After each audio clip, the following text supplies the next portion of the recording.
even when things are crazy, I'm like, but I have so much peace about knowing that I'm with other women who look like me, get me, understand me, validate me, allow me to be me, and I'm not worried about anything around that part of things, Yeah. that I can lay all that down. Yeah.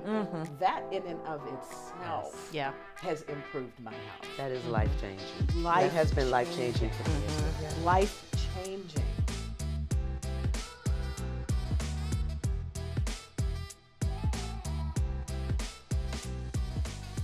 I can't even tell you how excited I am about just this moment. Being here with you all, talking about this program that means so much to me because I was blessed to be a part of it in the very beginning. You know, as you know, this is the CDC's National Diabetes Prevention Program. But because the Black Women's Health Imperative was one of the original grantees to take this program to scale throughout the United States, I was blessed to be a part of the organization that really made this program what it is for us. And you know what I'm talking about, Yeah, because you all absolutely. have talked about what it means to you as individuals being a part of this program. And even though the program was a wonderful program, you know, it's based on a study that proved that individuals that make lifestyle changes, basically if they lose 5 to 7% of their body weight, and increase their physical activity to at least 150 minutes per week, that those individuals could prevent diabetes at as greater rates than even metformin, the prescription that everyone's going on. And Dr. Sharon, you know, I'm not going to preach to the choir here. We got the expert here that can talk to us about that. But the program already was good, okay? But because the Black Women's Health Imperative was selected to deliver this program as well, we were able to recognize immediately what it meant for us. That yes, it's a great program, but you know us, you know, we have all kinds of different factors we're dealing with in our lives that require good to be better for us to be able to benefit, okay? And so we were able to create this program based on not just the great science behind it, but the lived experiences of us, Black women. And we immediately learned that we had to go beyond this basic program, the basic description of even lifestyle coaching to deliver the program. And so we learned so much from the people we worked with, from the participants in the program. We learned from them how to make this program better, and so much better that we became, really, we were the smallest organization of the original 6 grantees, but we were also the smallest and the only organization focused on people of color, on Black women. And so we were able to create something that makes this program what it is today, the program that you all have benefited from so much. And last night when you were talking about how this program was different for us, you know, our group was different. I woke up in the middle of the night thinking about you saying, well, you know, for us, our group was better. It was different. It was because every group feels that way. If we are actually doing what we learned to do very early on, because the first iteration of this program was after 2012. We started delivering it in 2013. And again, we learned quickly that we had to add to it. So we did more. We started, you know, we did supplemental sessions right away. We started looking at, okay, the lived experience of the Black women in this program tells us that we can't just say, hey, do this to increase your physical activity. We have to look at, what are you doing already, and how can you make that what you need to be able to get the physical activity in that you need to be able to get healthy. How do you prepare your meals? You know, we can't go in and say, get rid of Big Mama's recipes. We have to say, how do you build on Big Mama's recipes so Big Mama's recipes can help you be around long enough for you to be Big Mama. Absolutely. I think that is the richness of any health intervention, is to meet people where they are. Yes. And also to look at where folks are and then modify from there. Instead of trying to wholesale erase what people are already doing, that never works. That never works because we're embedded in our lives and we already have habits. So to take something and say, hey, let's tweak a little bit of what you are already doing, that's the way to get to success. And that's what I found so rich about the program, because it didn't try to wholesale just tell you don't. It said, what are you doing? Yes. And how can we make that better? Yes. And so that was just incredible. Well, one of the reasons we had to do that is we know that this is a year-long program, okay? So you have a year-long program, which sounds like a lot to anyone being presented with this option. They're like, a year? I can't make a commitment of a year. Meeting once a week for the first 16 weeks, or the first half of the year, once a week, and then meeting every other week, because the CDC said you only had to meet once a month for the second half of the year. We quickly said, oh, no, that's not going to work. So we said, okay, we're going to meet every other week in that second half of the year. And even on those off weeks, we're going to stay in touch. We're going to have supplemental activities. We're going to get together and go out and do things together. We're just going to be in touch with each other to make sure that we're being a support system to each other. I'm curious because you said that you'd also taught the program in person. You just referenced that. So like I took the program online, and the first couple sessions, and we happen to be in the same cohort together, we actually spent the most of that time creating a safe space, creating an opportunity for people to be vulnerable, right? And so it's interesting to me that you were saying that it could have been done once a month, because I just know for our cohort, then we wouldn't have started talking until month 4 or 5, because most of the women had so many defenses around wellness and creating that vulnerability. Like, you don't need to know that I'm addicted to gummy bears and chips. It's too soon. I don't know your name, right? So like that just would have taken so much time, like to get to that space. And it was only through building those relationships that people started to get real about what was really going on, when you weren't the only one that was like, well, it's cookies for me, sis. I love you said that.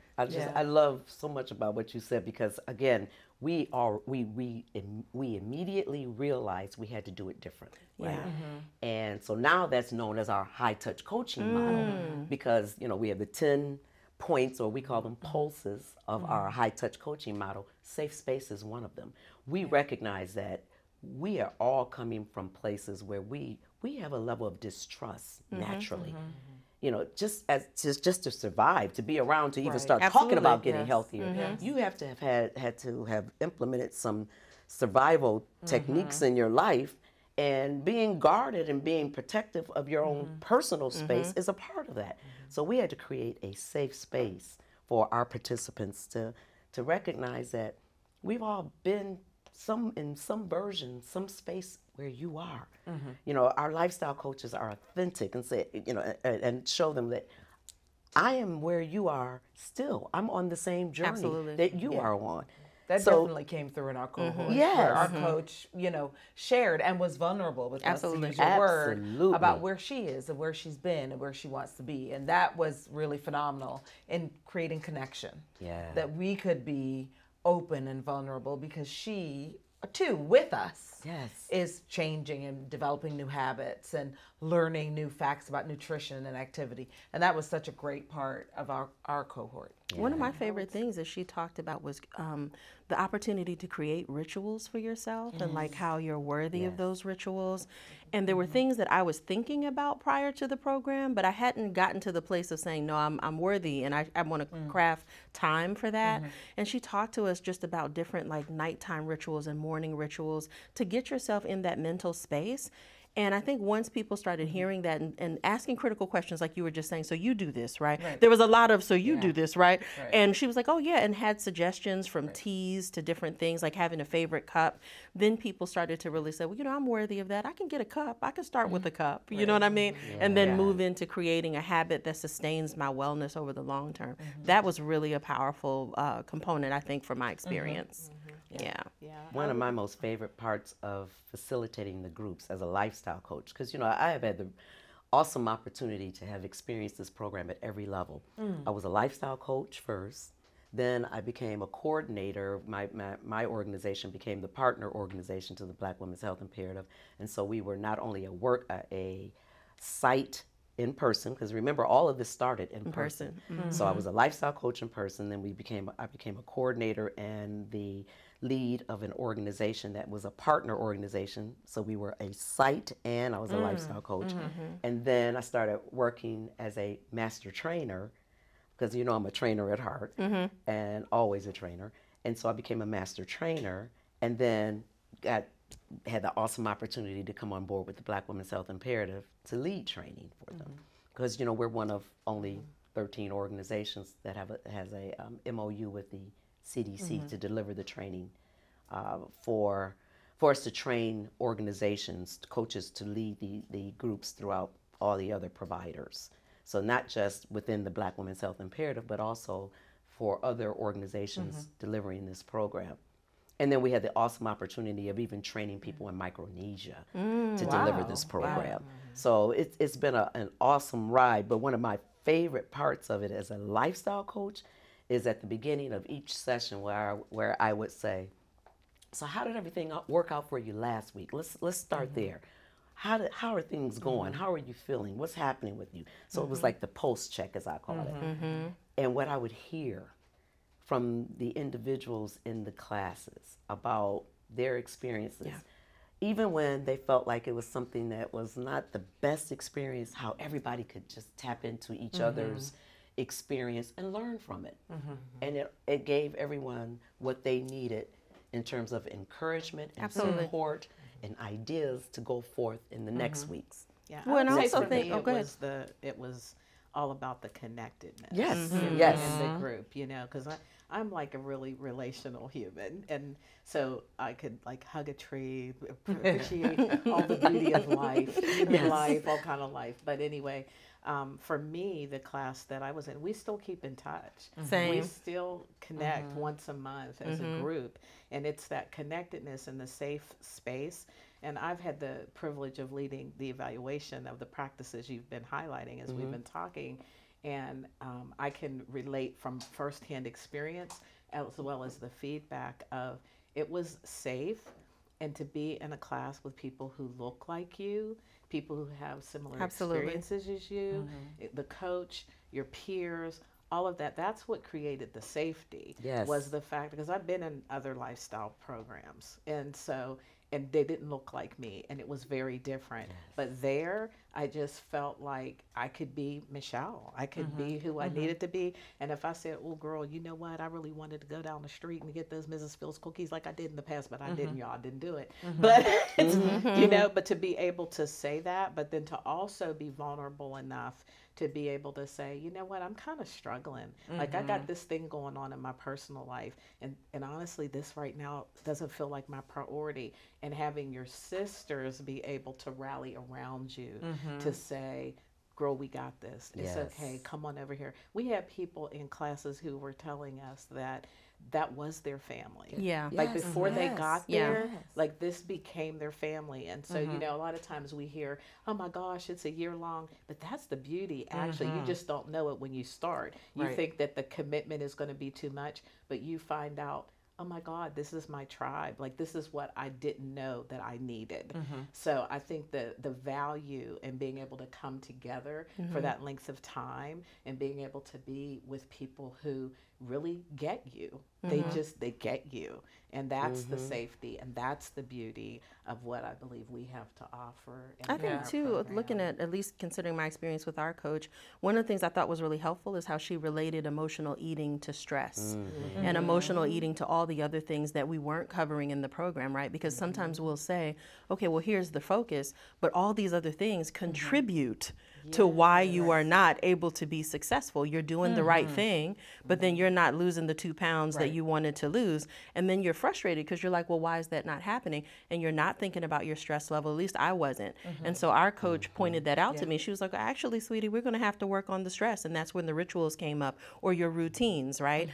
Yes, it's about moving, but do you live in a neighborhood where you can move safely, right? Maybe it's gym membership time.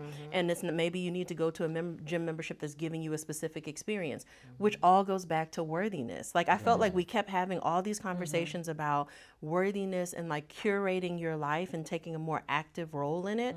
that by the end of the course, and I remember some people were saying, because we were in the same one, people were saying, well, Keita, your energy is different. And I was like, really? But I think it came from just investing in yourself more, just understanding it's okay if I don't like what you like. It's okay if I need to do breath work in the morning and you need to pray. Like whatever, the bottom line is it contributing to my optimal wellness? Right. Yeah. What I love about it is that we give you so many options, so many tools for you to find your way and support to find your way to healthy. Absolutely. We're not saying there's one size fits all. Everybody's got to do it this way. But if we are really doing this program the way we learned to do it very early on, we know that the coaches are telling you, you've got it in you. Because, you know, it's a year-long program, but we need you to do this for the rest of your life. Right. Yeah. Right. And so we want to give you the tools and the encouragement and the confidence and everything you need to be able to continue to do this for the rest of your life. So one of the greatest parts of our program is we have identified so many coaches from our groups. We continue to grow people from, and again, the lived experience becomes not just something that we can talk about in terms of, oh, well, that's something you need to work on navigating and getting through. It's something that you can use to help others do what they need to do. Absolutely. It's a power. It's a superpower. So I love that. Tell me this though, since because you weren't in the same group where the two of you were in. We were together. Was there a point where you felt like you turned a corner in the group? And what I mean by that is knowing that going into anything new, you go into it, and no matter what the salesperson tells you about it, you go into it with some expectations, but also some concerns. You know, just you know. Was there a point where you felt like, wow, this was the greatest decision, or a really great decision for me? I think for me, it was right at the beginning, and also it's the thing that I think about the most when I think about our group. And it was our coach started every session with a mindfulness moment, with just letting go of the day and being where you are. Yes. Being right here, focusing on your breath. And that's not nutrition, that's not activity, but it's such an important part of setting yourself up for success, is being present in your body in this moment. And that she started that way, was like, oh, is this what we're gonna do? But it was so impactful, because oftentimes it's that we're running around, we're doing our jobs, we're taking care of our families, we're paying the bills, we're on autopilot. And we just need to come back and think about, what are my goals? How do I feel right now? How does this make me feel? How does skipping the exercise make me feel? And that she made us every session come back to right now. That was so impressive for me. When Paula was talking earlier about her experience of the program from different perspectives, it made me think about mine, because I'm a physician, but I'm also a person who's living and thinking about my weight and my health, especially as I get older. And so I had those twin experiences of being in the program. So in my day job, I'm the one who's solving folks' problems, but you know, here I was in this group where I was the focus of attention, which I really don't like very much, right? But we developed a group identity in a way, that we were friends and colleagues and group members who were helping one another go through and get through the day, the week, and the other thing that sticks out for me when I think about our group experience is the change that I saw in all of us from the beginning to the end. And I don't just mean changing our weight. In fact, I don't mean that at all. I mean, and you talked about our defensiveness, our pain, our stress. I mean, there were some people in the program, maybe I was one of them too, who didn't even say much in the beginning, who were so tight, you know? And then by the end, you could see the joy. You could see the, you know, someone said your energy change, right? You could see that transformation, and in me too, where it was a comfort level and hey, we are all just humans trying to do a better job than we've done before. Absolutely. And it was a relaxation that happened throughout the whole program. And so I had those twin, you know, experiences of the program, and I really felt like I transformed too by the end. I love that you felt it early on. Yeah. Because sometimes, you know, it takes a while for some. It does. Well, that's what I was going to say. I feel like for me, it did take a while, and I felt like the group helped me because I'm a very black and white person, right? Either you stuck to the diet or you didn't, right? So like if I'm meeting with a Coach Akita, how did you do? Failed. You know what I mean? Like, that's the answer you're going to get, failed. Right. And so our coach helped me see that, well, no, that bag of chips you turned down, the fact that you ordered a salad, those are all like habits that we're scaffolding to take you to a place where you're going to get to a place of like moderation and restraint, right? And so my transformation was when I had a lot of stress happening around in my life, my personal life at that time. And I didn't reach for, you know, what I would usually reach for. I was like, oh, well, let me have some tea. And I remember being in my kitchen like, tea? Girl, tea? You know what I'm saying? There's not, you mean Haagen-Dazs? You know what I mean? So like that's, you know, that was kind of when I noticed like, oh, wait, we're doing something new here. And I thought, once you do that a few times and you remember that you have the capacity in you, because like sometimes we're so busy serving other people and like going hard in the paint for other people, we forget like you actually have that energy available for yourself. So like once I found myself like, oh, wait, I can do that. Then I was like, cool, I'm gonna buy a Peloton. I'm gonna do, I just realized like I had more authority in my life than I thought. So for me, like that's how the transformation showed up. And then like the other thing was, as you already alluded to, the community, like hearing these other powerful women, even like yourself, like, what, you're a physician, why are you here? You know what I mean? And you're like, well, wait a minute, you know, the biscuits got me too, you know? I mean, the butter got me too, you know? And it humanized that whole journey, and it made me say, well, wait a minute, I'm not the only person out here, so this is something that I can unlearn, right? This is all those habits I can, and I have the time to do that because I don't have a major life event, right? Like I'm not in, I don't have diabetes at this time, right? So there's still something I can do in this stage, right? Or other chronic illnesses. I feel like a lot of people don't think about that, but even when you go to the doctor and you have some other chronic illnesses, they'll tell you, well, we can prevent you from going there if you would, you know, I mean, they're being nice, but like my doctor laughs at me all the time. Push away from the table. We're here again. Like she talks to me like that, right? And I appreciate that because there's so much you can do with healthier habits and a better diet and being worthy of those fresh foods that we talked about earlier, or carving out that time to meal prep. So now I feel like I love meal prep. I'm working on portions though.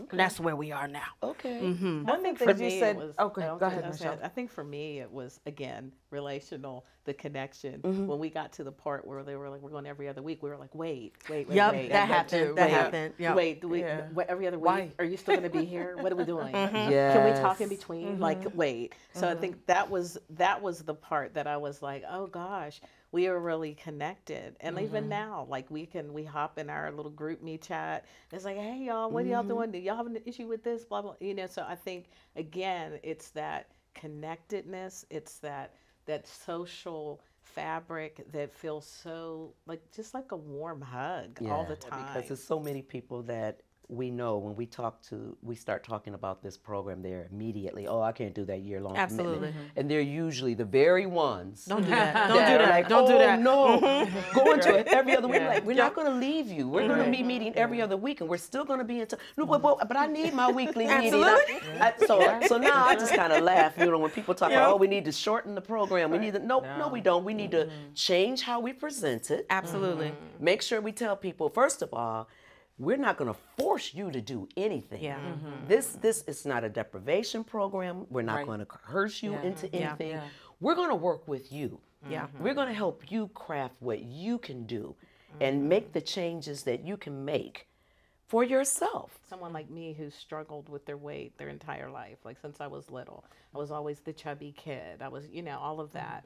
But I think that what I realized in my own journey, my lived experience, is that you need multiple tools, right? You can't, it's not one and done. It's not, well, do this, you know, the prescriptive way of diet culture that tells you if I do the cabbage diet for 7 days and I exercise for 500 I rebuke those hours, techniques. I rebuke those techniques.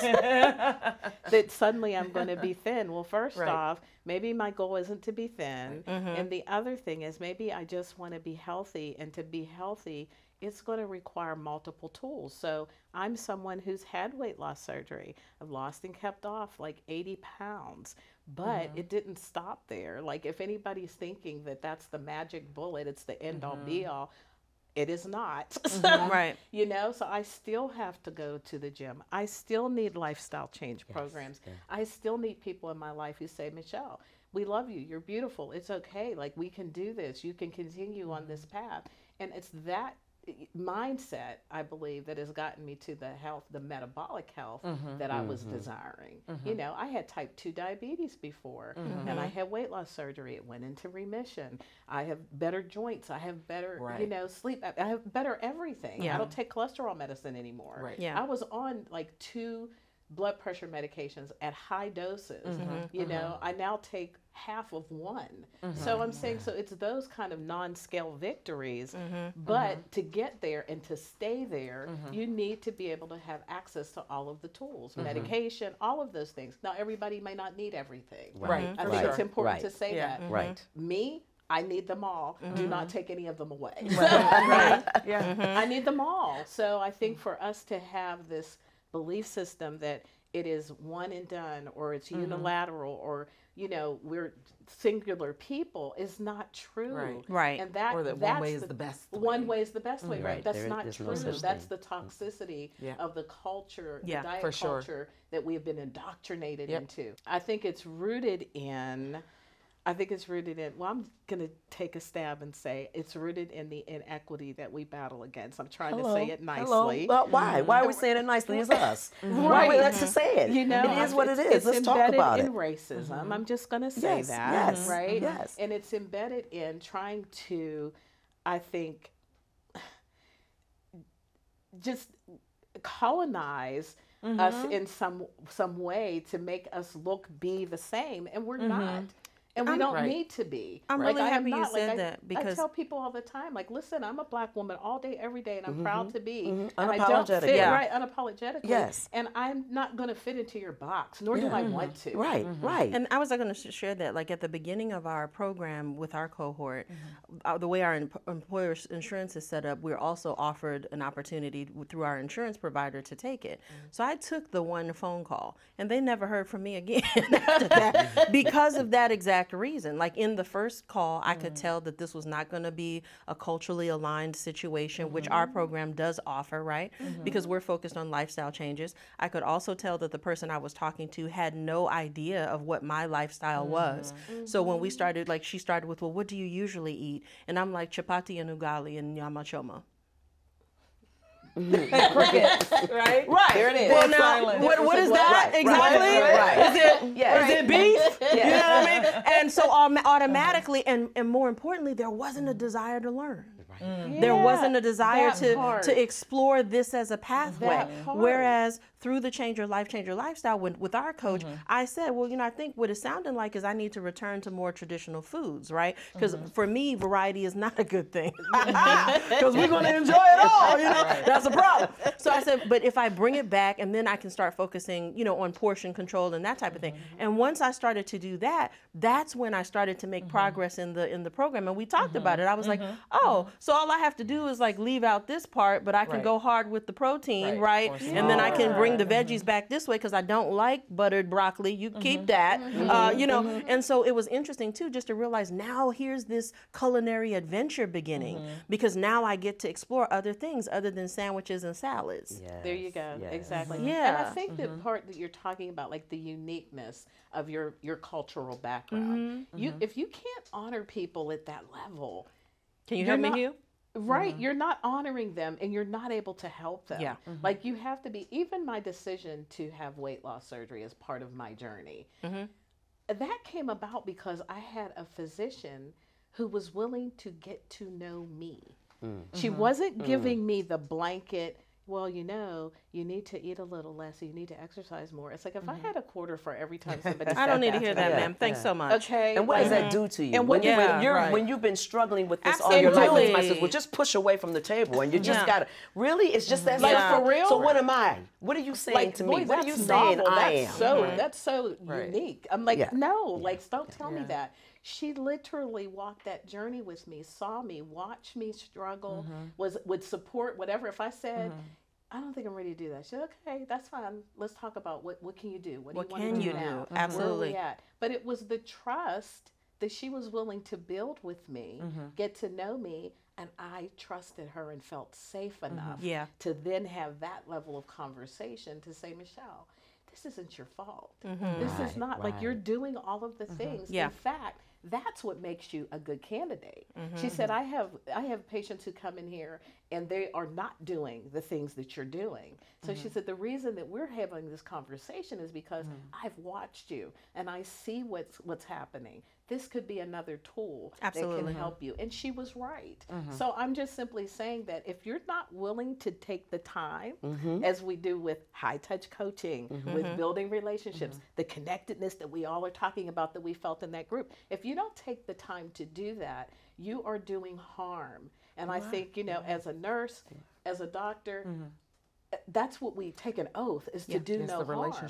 So if you're in this space of healthcare, you have an obligation to do no harm. And that means meeting people where they are, getting to know them, and working with that. Absolutely. And recognizing that meeting people where they are does not mean you're going to meet them where they are and just pull them out. No. That's out of their environment, out of what they know, out of what they value. You're going to help them make decisions to go where they need to go. You're going to give them enough for them to be able to make informed, positive decisions or decisions that create positive outcomes for them. Yes. But you can't go in and just say, I'm meeting you where you are, because I recognize that you need to make a difference and you got to do different. You got to do better. That's not You can't do it that way. That's not it. One of the things I thought was really amazing about our cohort was that, and I don't know if it's because I know people behind the scenes, I don't know, but I had a friend who wanted to be a part of the program, and so I was like, excellent, come on, see if you qualify, you're eligible, and then go forth. And she kept saying to me, well, no, I don't think I'm going to be able to do this if I can't do it with you. And I was like, well, wait a minute. We have great coaches, so you'll be just fine. And then we started to talk, and she had some medical traumas. It wasn't just that she still had things she was actively dealing with, which she did, but she also had some medical traumas. And you know who I'm talking about, because I had to call her every class, like, are you showing up? What is happening right now? You embarrassing me in front of people. Be here on time. But all jokes aside, she needed that additional support to show up. And what ended up happening, which was a non-scale victory, right? She called me at the end of it and she said, Akita, I think I need therapy. Because I think the issue is worthiness. I love how you're hitting on all the points of our high touch transformation. coaching. Because that's high touch coaching. One aspect of it is recognizing that referrals to resources may be required. Absolutely. And being open to that, and then knowing how to do that. You can't just go in and say, hey, we got all these resources and everybody in here may need these. Absolutely. Or girl, you need therapy, you need to go to. That's not how you say it. And there also all is this together, stigma high in touch our coaching community. helps us get them to that. Right. I'm sure the coach didn't say that to her. No, but she did take full advantage of those one-on-ones. There we go. Outside, to have those conversations. Ding, ding, ding. But even with the one-on-ones, she still called, because our community operates a little bit differently. She still called a trusted friend, right? Because we need affirmation. And she was just like, so what do you think? And I was like, what do you mean what I think? She was like, well, I think I need therapy. And I said, girl, I've been in therapy 6 years. Join the party. I mean, what do you mean? What was this conversation we had? It's therapy sexy, right? Absolutely. Sometimes, we all get in this self-deprecating and putting yourself down kind of, and our therapist would say, that didn't sound kind to yourself. She would stop you in your tracks, like, you're not being kind to yourself. I want you to say that again in a way that's kinder to yourself. Absolutely. Right? Yes, she did. And that all struck me too. Yes. That what she recognizes that mindset is important. Yes. And your self-talk is important. Yes. So it's not just diet and nutrition. Nope. Because if you're telling yourself that you're not the kind of person who can be healthy, or you're not from the kind of family that can be healthy. We in the that business matters, now. Right? Yeah. Now you're never going to succeed at diet and exercise. Right. Yeah. Right. So, and that she got that, and she would just stop you and kindly remind you that you should be nicer to yourself and not to be mean about what you didn't do or did do, and show you how you did more than you thought.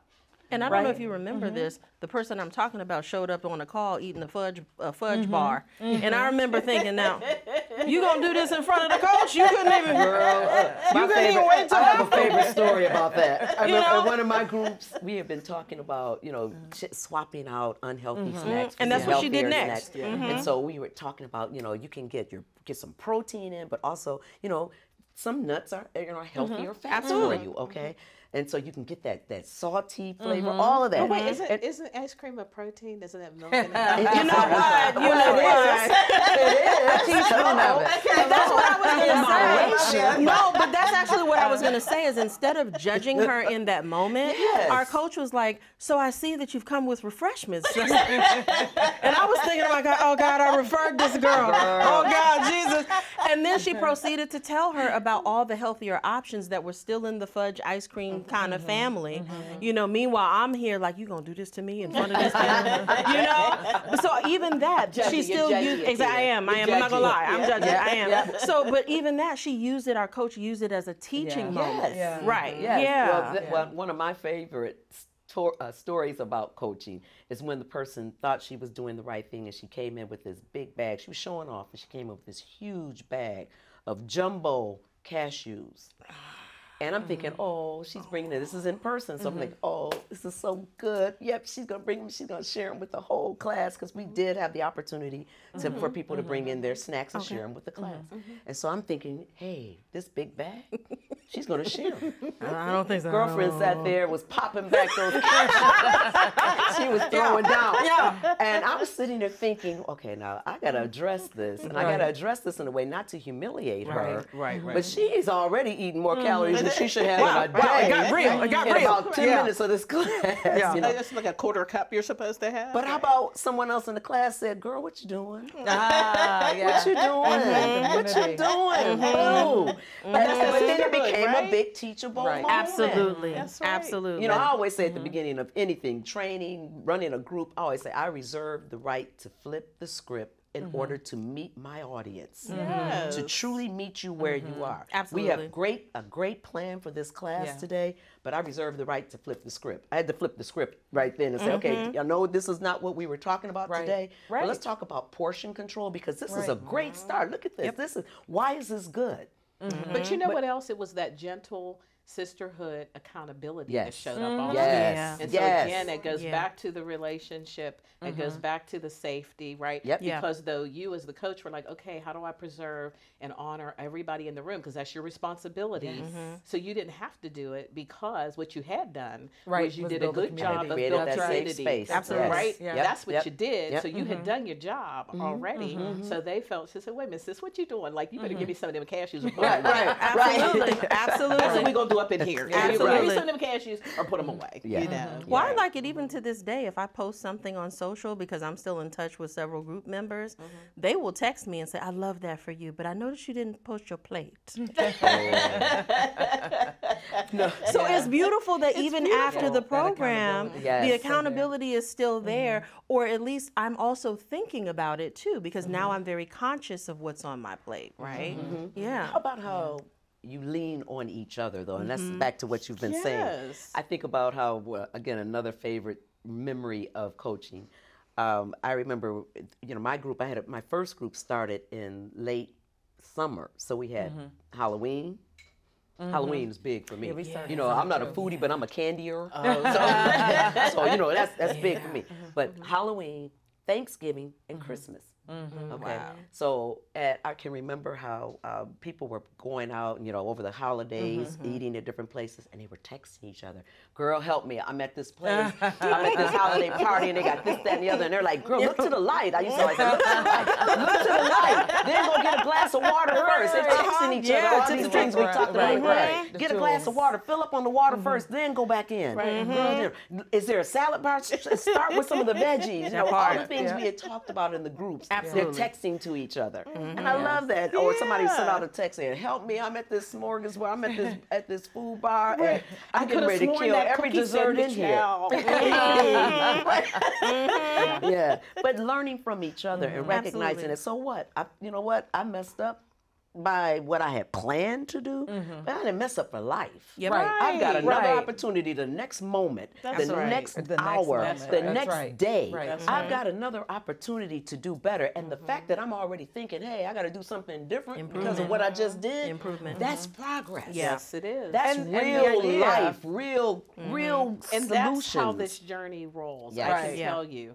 That's how it rolls. And I think, you know, I use myself as an example because the choices now that I make, I mean, this has been a long time coming, but it's like, you know what, girl, it's okay. That cookie, just tell it to shut up. You ain't got to go eat it. It's all right. But it's that kind of pouring into that gives you the empowerment, right? It empowers you when you have that kind of self affirmation, right? When you have that and you know that you've got people around you who are supporting you, then you don't really need the food as the vice anymore, because you know you've got something else that's far more valuable. And also, you said last night about you don't eat things you don't enjoy anymore. I don't. Right? We get connected then to what we value and what we enjoy. Yes. In a way that we might have been disconnected from before. Absolutely.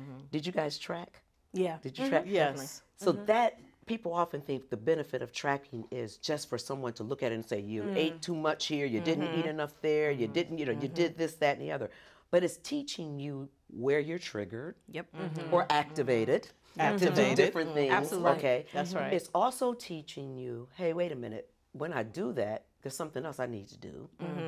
And so you're learning so much about yourself. Yes. And one of the things that... And also that foods don't impact us the same way. No, That's right. No. Like I learned because of tracking, while you may be able to have a pizza of any size, if I have it, that means that that scale is not going to move for 2 weeks. Absolutely. And so that was critical for me to know. Right where I'm so that I could so say, one of my hey, I can't questions do as that. a coach is, when I was, sending my feedback on the tracker, I say, okay, so, this is X amount of calories, and this much fat, and, and I like to tell people, okay, so, a Big Mac, if you're going to eat that Big Mac, eat it. If that's what you want, eat it. But just know you got to work out 3 hours. Oh, it's You really need audio to move. error. And, I can't hear you. Try not to say Ooh, it workout. got real.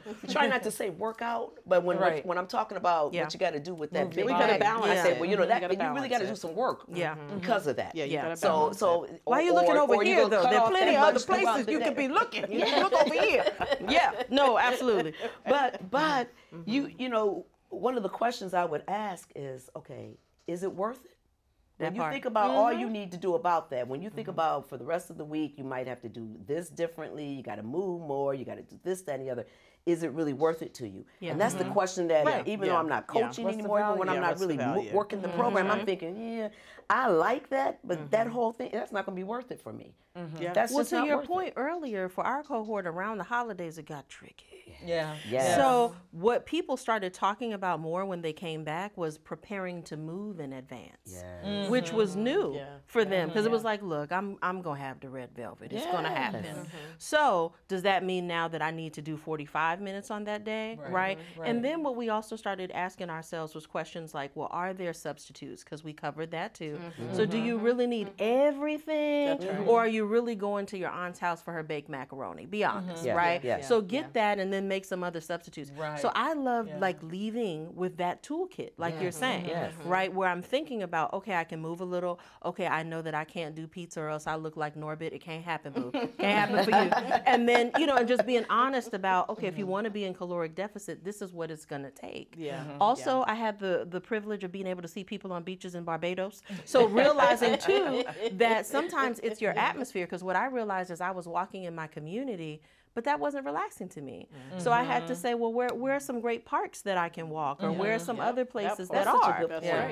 But the other part to it is recognizing that you don't have to have a gym. You don't have to have a swimming pool. Outside. You have all kinds of things around you. So I would say things like, okay, one of the first things for people that hadn't been moving a lot, say, okay, so what do you like to do? As a coach, I ask, what do you like to do? Tell me what you like to do and what you like to eat.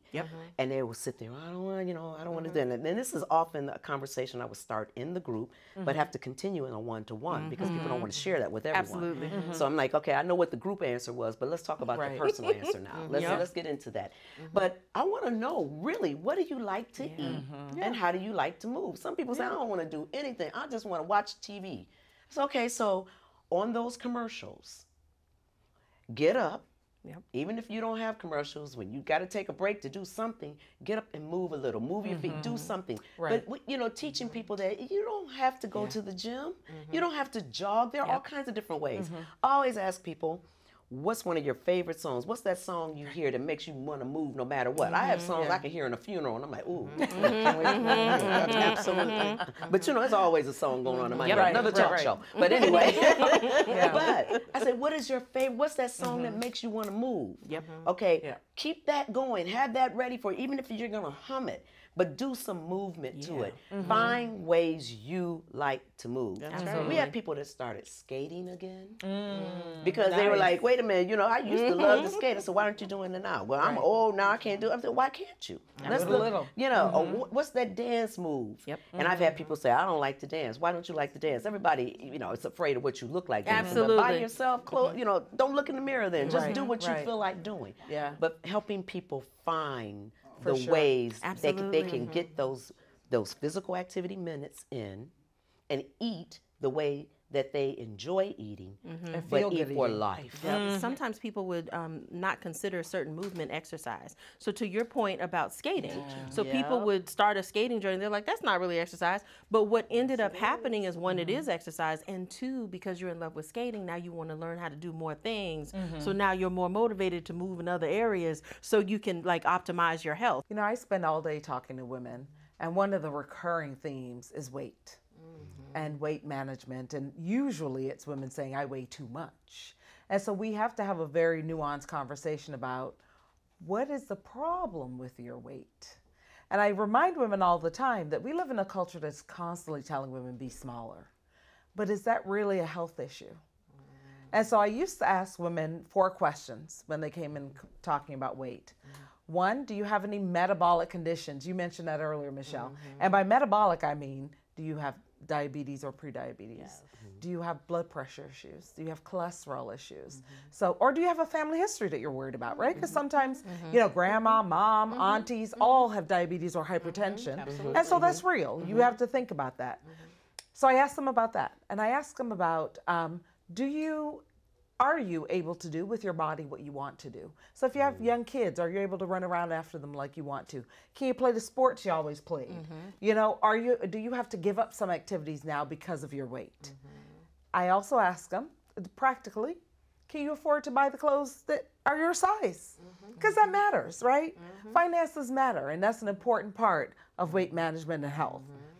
And if the answer to those questions is none, then I talk to them about, you may have a mind problem, not a body problem.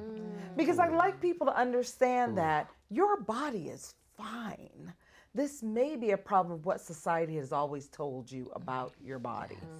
To help people, for the first time, many times, understand that your body is not broken.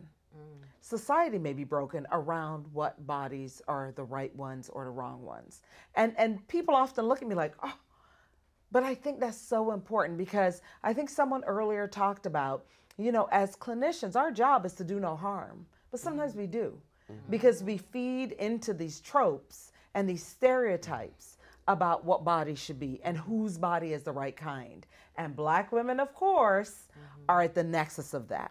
Because being Black and female, we're never the standard of beauty, right? Our bodies are policed. Our bodies are, this is wrong and that's wrong. Your butt's too big, your boob's too big, you're too hippie, you're too this. And oftentimes that's just somebody's idea.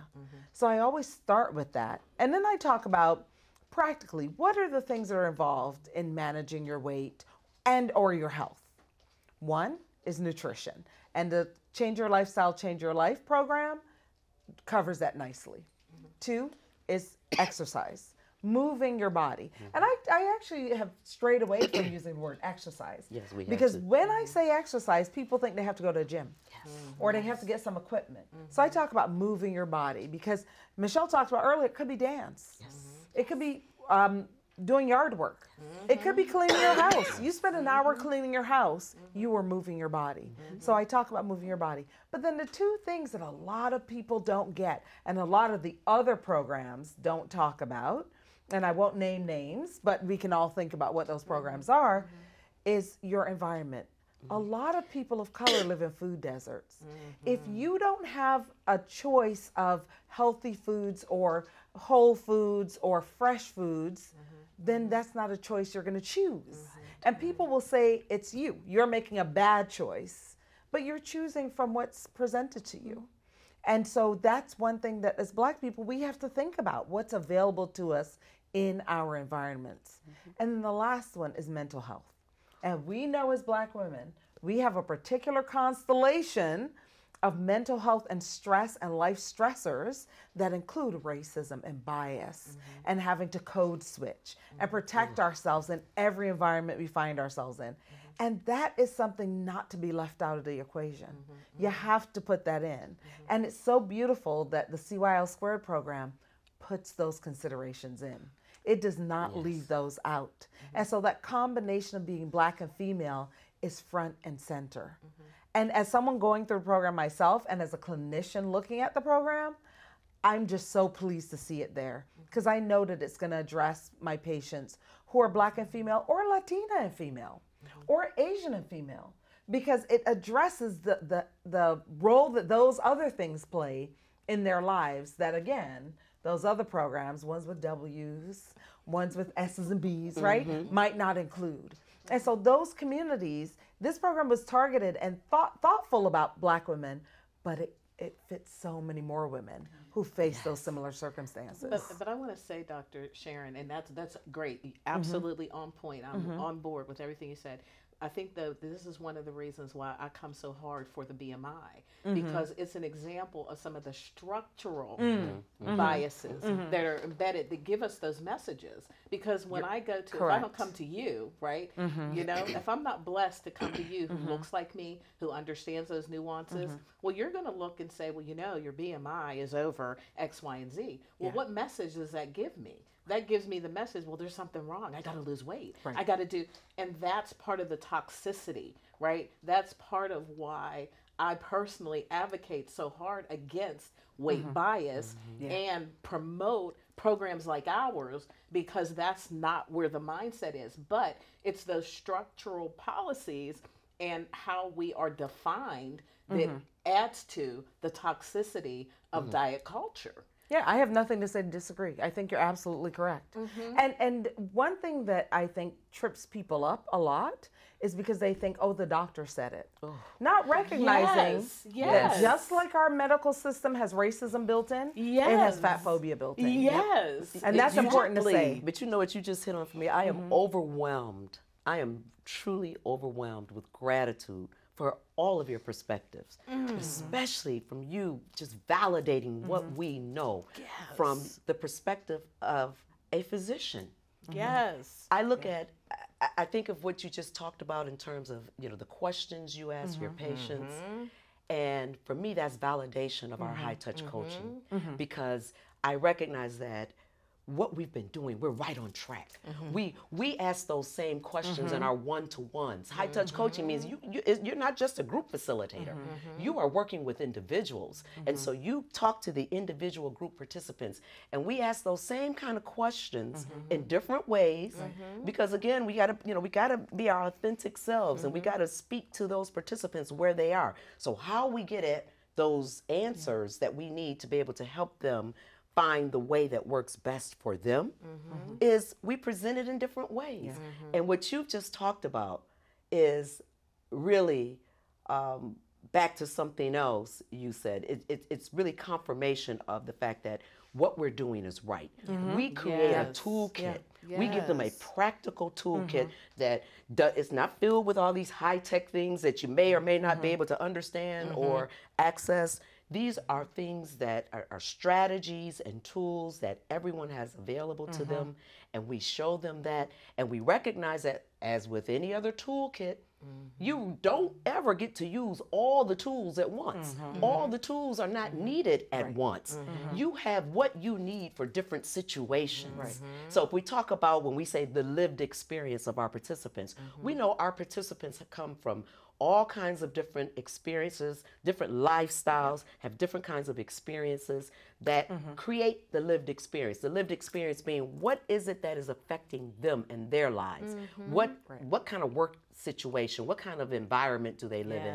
All the things that you talked about in your questioning with your patients. So if we're looking at that lived experience, and then we look at, again, intersectionality, as we talked about, you know, the different conditions that affect the ability of our participants to live a healthy life.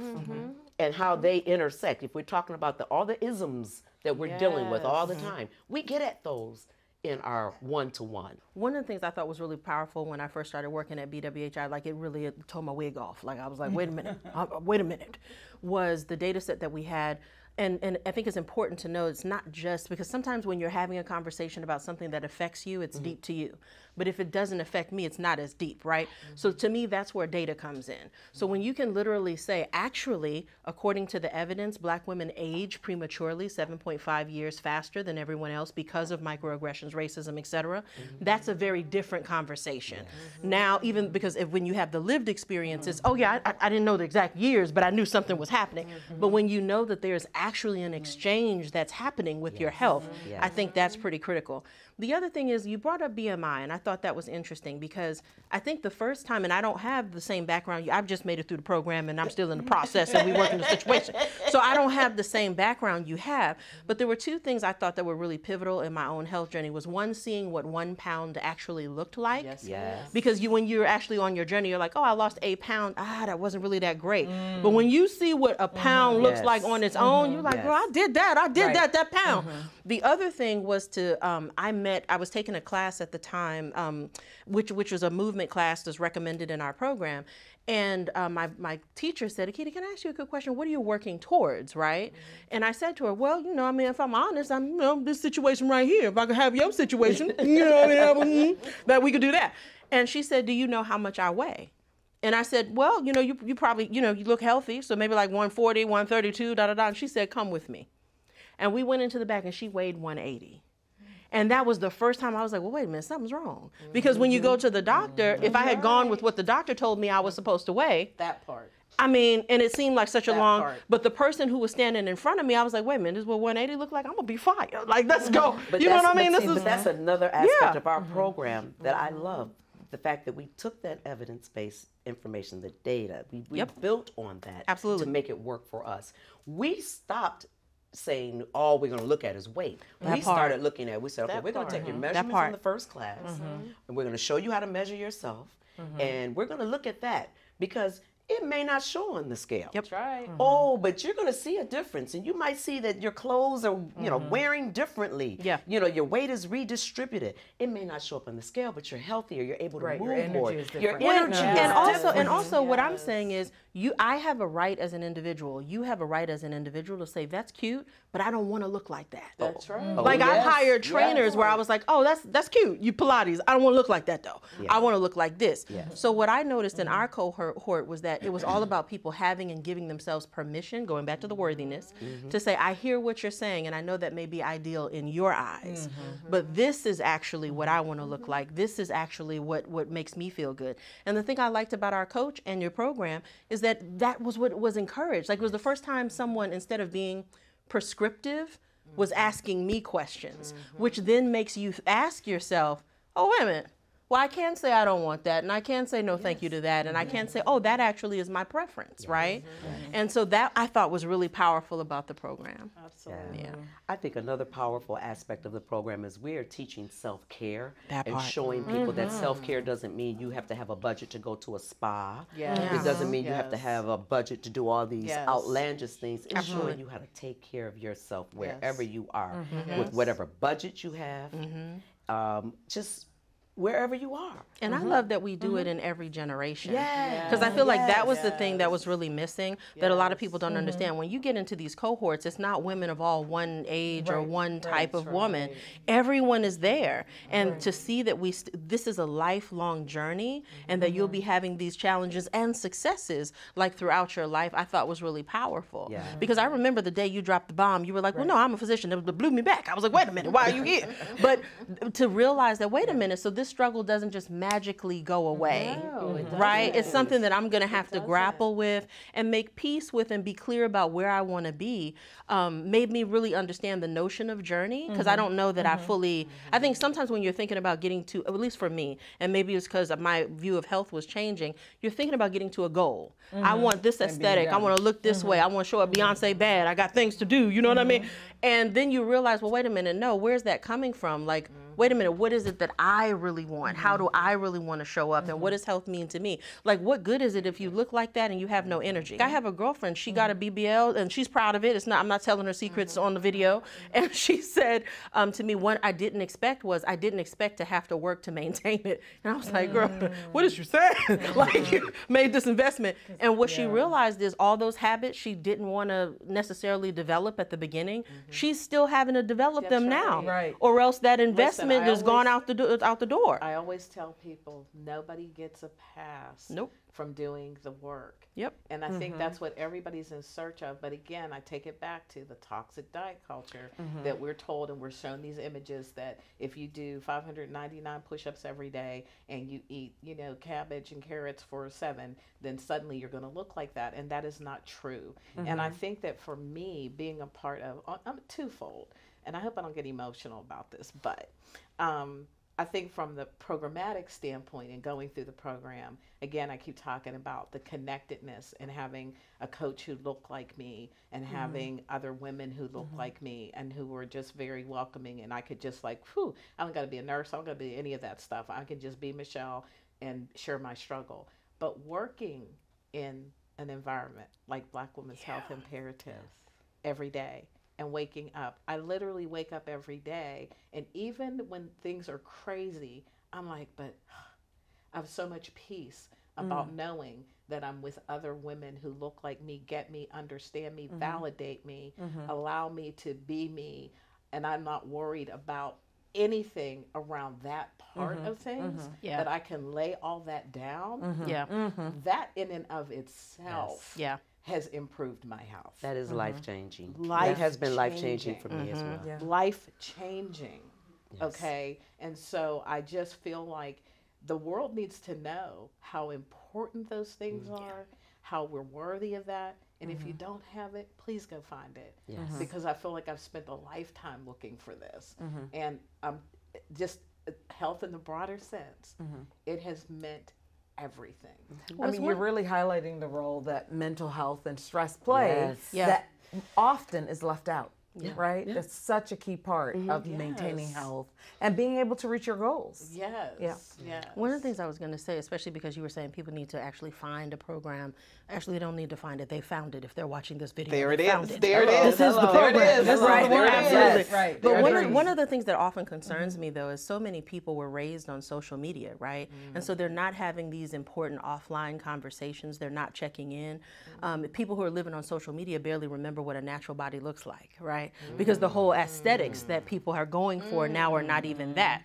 And so one of the things that always concerns me is how do we shift those conversations online? How do we really get people to unplug and really ask themselves those real questions and really figure out who's influencing them and what is the goal of that influence? Is it for your wellness? Like, that's a question people have to really ask themselves.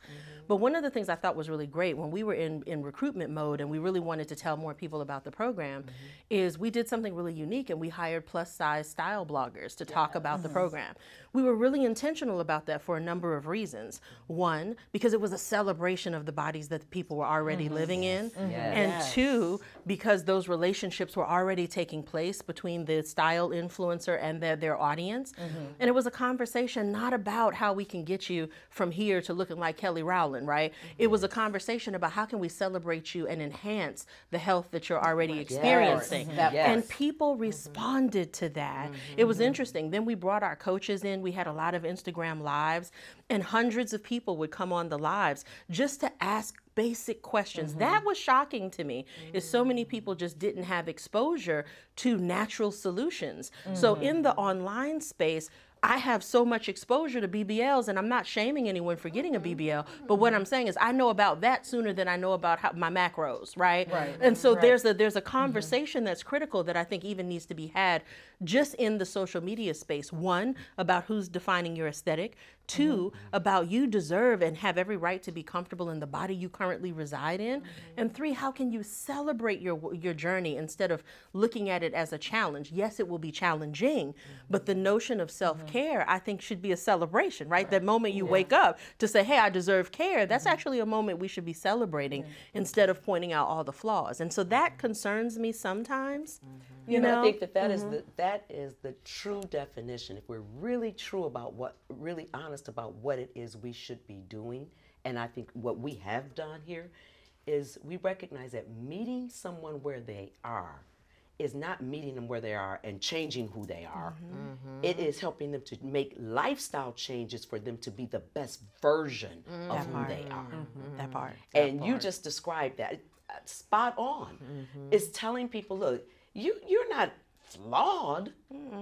We just want to help you be the best that you can be, but you're not a flawed human being. You're just somebody that needs the tools and the resources and whatever else we can provide for you to become the best that you can be. Absolutely. One of the things I noticed is another theme that comes up when I talk to women about weight is the role that work plays. So many women, one of the things I have women do when they first come talking about weight is track for a week or 2, because we want to see patterns. And this is something that CYL Square does as well. And what I notice is women eat at their desks, or they don't take a lunch, or they say, I'm overbooked. I don't have time to go get a lunch from the refrigerator. I have to grab something on the go. So that is another underappreciated part of weight management is the role that work plays. And in fact, the detriment that work plays in women's weight management, because we have these workplaces that don't give women time to breathe or be present or choose healthy foods that they can go retrieve or go somewhere where there's a salad, because we know those places aren't right next door. You might have to travel a little bit farther. And so work is a big piece of weight management. But even the workplaces that don't allow the workers to be able to go and take the time they need to take care of themselves. And we recognize how many people are in jobs where even if they have PTO, paid time off, they're afraid to take it. Yes. Or just the stress of being in an environment where you are not respected or not valued and treated in a way that anything that happens to you could mean your detriment, could mean this job is over for you, therefore you don't have a livelihood. All that stress creates issues that, that just creates a more unhealthy behavior and unhealthy conditions for individuals. I think about how so many Black women that are in the program don't get enough sleep. That's right. Don't get enough That's sleep. right. And when I say, well, you got to get more sleep, well, let's look at ways you can get sleep. No, I got to take care of my kids, and I got to be at work at this time. And if I'm not at work at this time, I got to do this. And then they're stressed out. So even when they do get a minute to sleep, they don't get good sleep. Right. So all of those are factors that we have to address, and we do address it in the program. But we've got to get policies in place. We've got to do our policy work to make sure that the conditions, the policies that allow the creation of those kinds of conditions That allow good choices. That allow good right, choices. And also that when you start talking about money is important. Yes. And we're often in positions where we are doing twice the work of our counterparts who don't look like us. Yes. We're getting paid half the pay, and then we're still trying to do our life. We're still trying to eat healthy. Well, gee, if I have half the pay, how am I going to afford the lifestyle that I really desire and I want and I know is going to contribute to my overall well-being, but I'm in a situation where policies allow for that inequity to happen, and I think also there's a lot of statistics about women, Black women who are quote unquote overweight or obese. I know it's a dirty word, but okay, that we're living with that, who are paid less. They're looked at differently. Okay, they don't have the same opportunities, all because of that type of bias that, again, I'm going to keep harping on, is structurally embedded in systems, which is why we have to have policies, or to be advocates, to have the policies that are going to break those barriers down. Yeah. And I just happen to be a nerd, so it's 25% less. Thank you very much. And Michelle, you're so right that pay matters, right? Yes. And finances matter. Yes. And CYL Squared covers that. Yes. There's a segment in the program about and that is financial exactly health. why. Yes. So that goes Yes. back to how it all came about. We recognize that in order for this program to be effective, we have to address the real world issues of the Black women in the program. Yes. And that was the reason we added in that module. Absolutely. Well, the one thing I do want to share, though, is I had an experience at the Black Women's Health Imperative where it was the first employer I had ever had where I was able to take a vacation. And so I love the conversation we're having, but we're also having a conversation as if people know that that's not normal. So it wasn't until I came to BWHI and had a supervisor that was like, I'm noticing you don't take vacation. And I remember the first thing I said to her was, are you certain that's okay? Wow. That was my response. Wow. Yeah. And then when I Wow. took the vacation, it took me 3 days to be like, hey, I'm not going to get fired when I get back to work for being here because they know that I'm here. And so, and then also BWHI was the first time I had ever had an employer that was like, you don't have to respond to me at 2 a.m. Yeah. And it was only then that I realized that I was just doing those things naturally because I had been working for 2 decades in environments where that was the expectation. Right. There's so and many if you did toxic not do behaviors it, at yeah. work. Yeah. Yeah, Yeah. You know, you're making me think back to when I first started at BWHI. I think I was maybe a month or 2 into the job, and I got a very serious health diagnosis. And I was immediately going, oh my God, I just started this job. Like, what am I going to do? I don't have time. I don't have time to have this surgery. I don't have time. I hear that a lot. Okay. And so I went to my supervisor, who is always supportive. Don't even worry about it. We got you. We'll figure this out. And I had surgery. I had to be off for like 6 weeks. Never missed a beat. Right.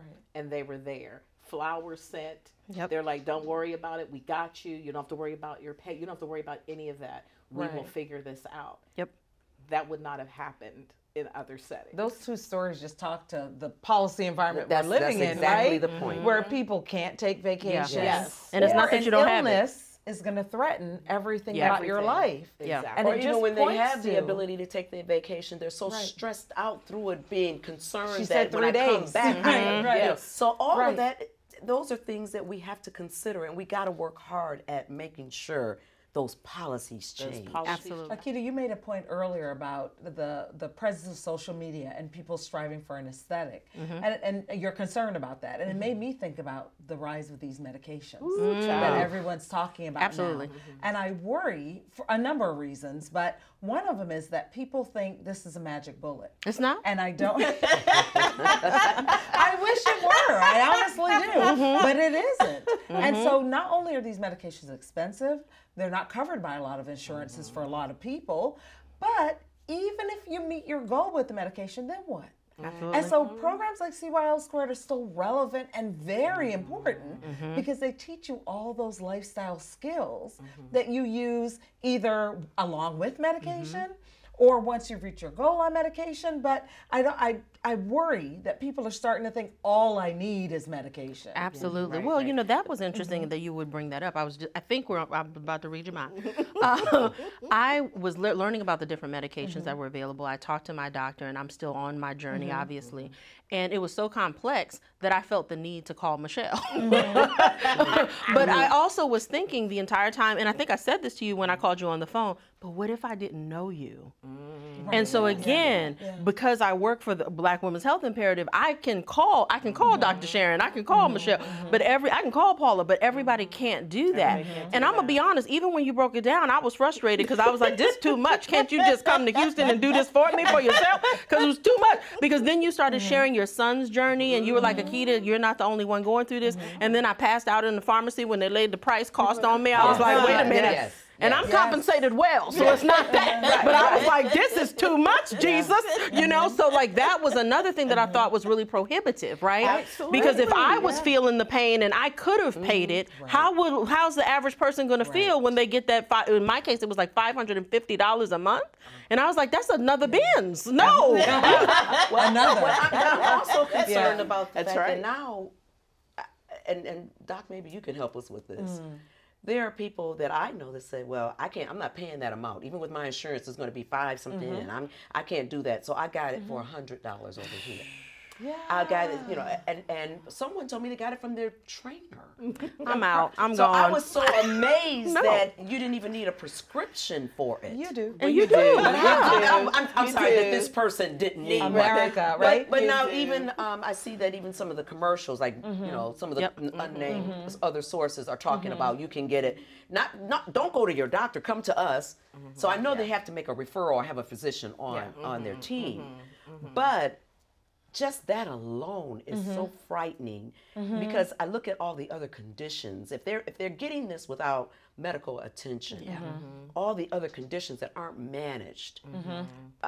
Are you hearing a lot about that? Oh, yeah. Yeah. I mean, unfortunately, we live in a capitalist healthcare system. Yes, we do. And so that leaves people vulnerable to people who are not totally honest, to people who will give you a medication, but then you don't know that they're not really managing what may come up for you or the other conditions that you may have. So people really need to be cautious about someone offering them a quick fix.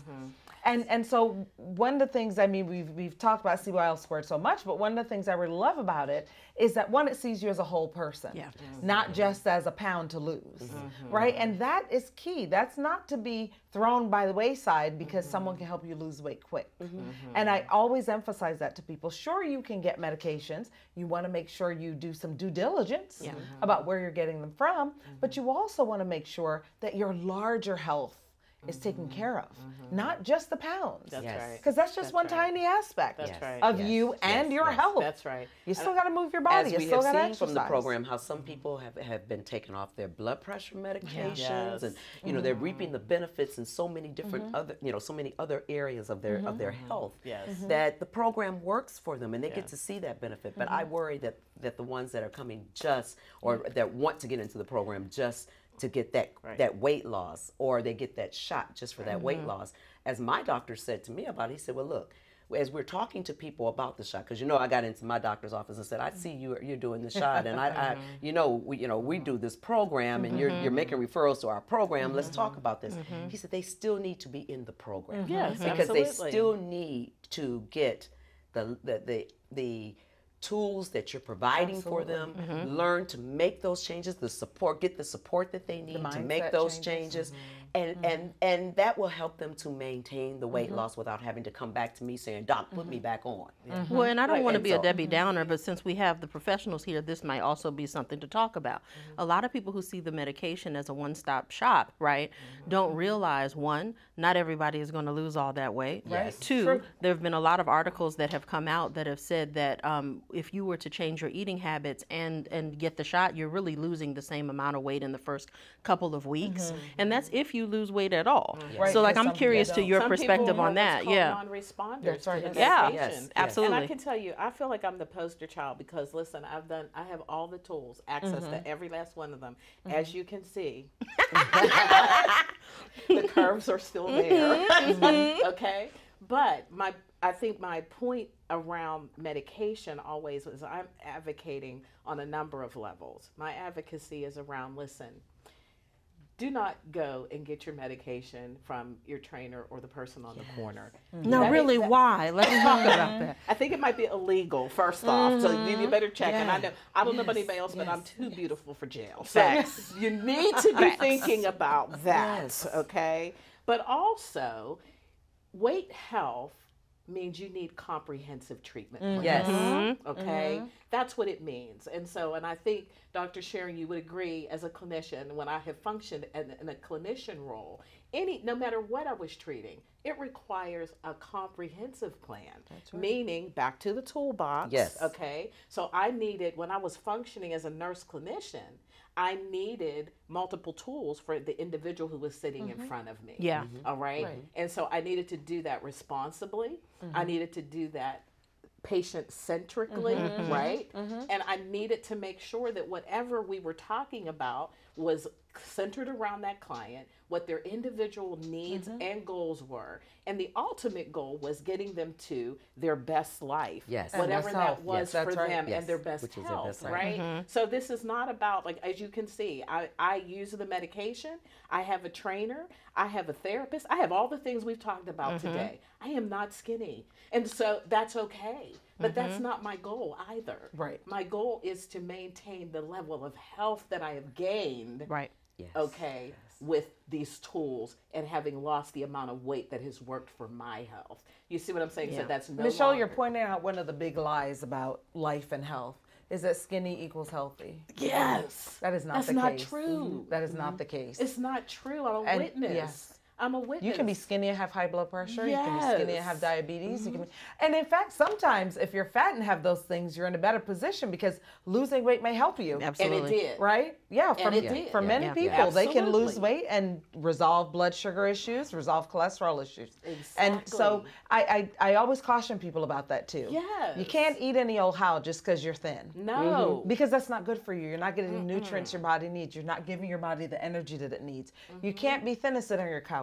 No. That's not good for you either. You have to No. move your body. Yes. And so that is a big lie that causes a lot of people to have heart attacks at 45. Yes. Yes. Because they're not eating well, they're not moving their bodies, and then they're And they're surprised. not taking care of their stress Right. levels or Exactly. any of those things. So that's why I'm saying comprehensive, right? That's right. That's what we have to have. And that's why when you talk about policy, the reason I go so hard, I'm like, it's not enough for me to have access to the tools. Yes. Right. I'm grateful. Yes. Don't Yeah. trust me. Mhm. Thank Yeah, you, very. Jesus. But that's not enough. Right. So we have to advocate like bosses Yeah. to say, listen, everybody Yes. should have the right Absolutely. to build their comprehensive plan with their healthcare provider, with their support system to figure it out. Yeah. And it shouldn't be rationed. And it shouldn't be like my son was sitting in a parking lot one morning. I'm literally about to present on one of these panels, and he's going, Mom, I just tried to fill this prescription and it's $1,500. It's not going to happen. And I had to have the conversation with him that I had with you this year around, okay, son, this is how we're going to manage this. But you have to understand, I also live in a state that has Medicare, Medicaid expansion. So therefore, we could get him on a plan, but it still took over a year for him to be able to access those medications. Yeah, they laughed me out of town in Texas. I tried to take that knowledge. You understand what I'm Yeah, saying? That's where absolutely. policy matters. That's where policy the whole matters. point. That's the whole point. Well, and and the that's other part thing- of our work. And such that's an part of our important work. part of our work. The other thing too, because I always like to make sure like the average person can hear this, because I'm surrounded by you all every day, so I'm used to this. But if I was just at home, I might need to call on the main line, get some interpretation. One of the things I think that I want people to know is, because I do have a background in marketing and communications, is that sometimes what you're exchanging for convenience is a lack of comprehensive care. So some of these new systems, like the digital setup for people to get the discounted access to Manjaro or whatever, is because they're doing a digital intake form that doesn't consider you. Right. And then Right. they say, hey, we're going to call you and we'll ask you about your all of your levels, right? Which you probably don't know, right? So that's the other thing I think is key, because somebody out there is listening to this saying, well, no, they asked me, it was comprehensive. That is not comprehensive care, right? And so I think that needs to be brought to the forefront, because sometimes there's so much that people are giving up for convenience. Absolutely. Yeah, that Convenient. catches up with you later on when you're having that health problem, to the point you made earlier. Yeah, you can do that, but what happens if something goes wrong? Right. Now you don't Exactly. have anybody on the main line to Right. call. Comprehensive includes follow-up as well. Yeah. Includes follow-up. And it's also knowing what healthcare providers should be on that team. Yeah. Okay. And so if you're getting your medications in an alternative way, which their argument would be that they're improving access, there may be some validity to that. I don't know. But do you have a physician on board with that program? Do you have regular follow-ups? And I don't mean I'm gonna send you this medicine and I'm gonna check you out like a month from now. That's not appropriate, okay? But knowing like that I have a doctor, do I have nurse practitioners? Do I have dietitians on board with this program? Do I have all of the health professionals who can address? Do I have mental health professionals that I can access? All of the pillars that you talk about so well in your practice around. Do I have people on board who are legitimate, licensed people who I can go to help me to work this thing out? Because short of that, you're kind of stabbing in the dark and you're putting your health at risk at that point. Yeah, so people should have a comprehensive idea of what follow-up is for them, what they need based on whatever morbidity issues they're dealing with, right? Or whatever illnesses they feel like they're dealing with or trying to prevent. And I hope people start to get more educated about that, because you can demand quality care. Yes. Right.